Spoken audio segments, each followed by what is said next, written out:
السلام عليكم ورحمة الله وبركاته. الحمد لله رب العالمين قيوم السماوات والأرض، به نستعين على أمور الدنيا والدين. أما بعد، أحبتي في الله،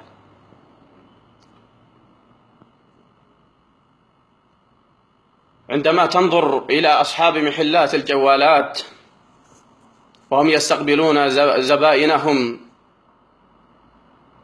أصحاب ذاكرات اللهو المحرم، إذا أتى الزبون إليه يقول له: ماذا تريد؟ يقول له: أريد أن أعبي هذه الذاكرة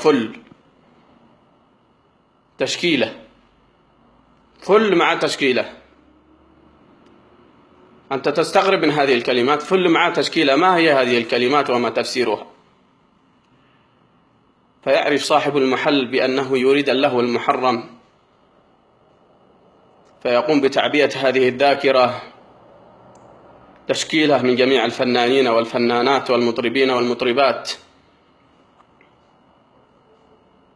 ثم يعطيه وهو يتفاخر: لقد أعطيتك أجمل الأغاني وأجمل الشيلات المصحوبة بالموسيقى والطرب وأجمل الأناشيد المصحوبة بالموسيقى والطرب.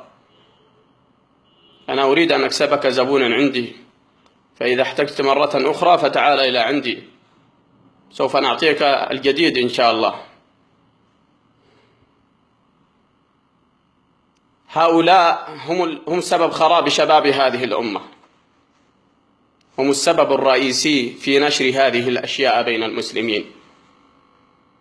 بل وأزيد على ذلك أصحاب محلات أشرطة الأغاني وسيديهات الأغاني. والله العظيم إن بعض الأحيان نستغرب من هؤلاء، هم مسلمون ولله الحمد والمنة، ولكن كيف يبيعون اللهو المحرم؟ هم يعلمون بأنه حرام ويبيعونه بين الناس، وهم يعلمون أن كسب هذا المال حرام ليس حلال. كيف يعيشون به؟ وكيف ينفقونه على أسرهم؟ كيف يبنون أجسادهم بالمال الحرام؟ وكيف ينمونها بالمال الحرام؟ عجبا والله ثم عجبا. لا يكتفون بكسب المال الحرام، بل ينشرون اللهو المحرم بين المسلمين، ويعين المسلمين على استماعه. فلا حول ولا قوة إلا بالله العلي العظيم.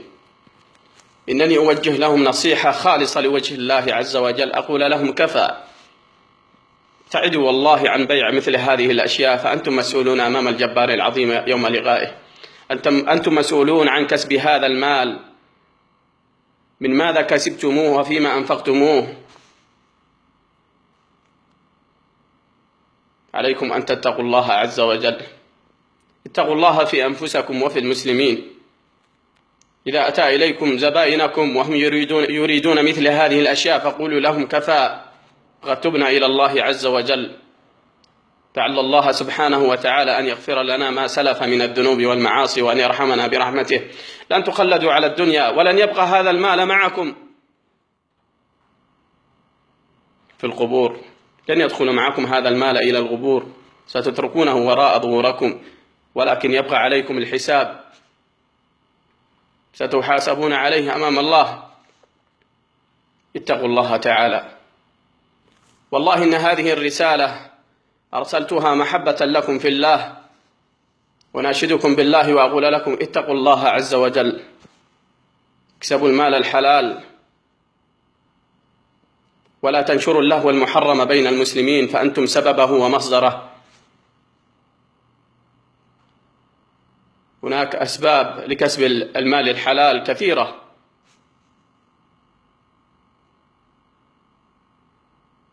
اتقوا الله عز وجل. هذه نصيحتي بين أيديكم، إن شئتم قبلتموها وإن شئتم تركتموها.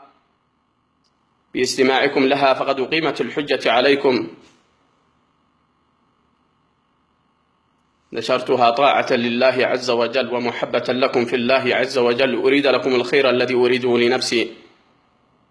أقول لكم: اتقوا الله، اتقوا الله، اتقوا الله. اللهم إني قد بلغت، اللهم فاشهد. والسلام عليكم ورحمة الله وبركاته.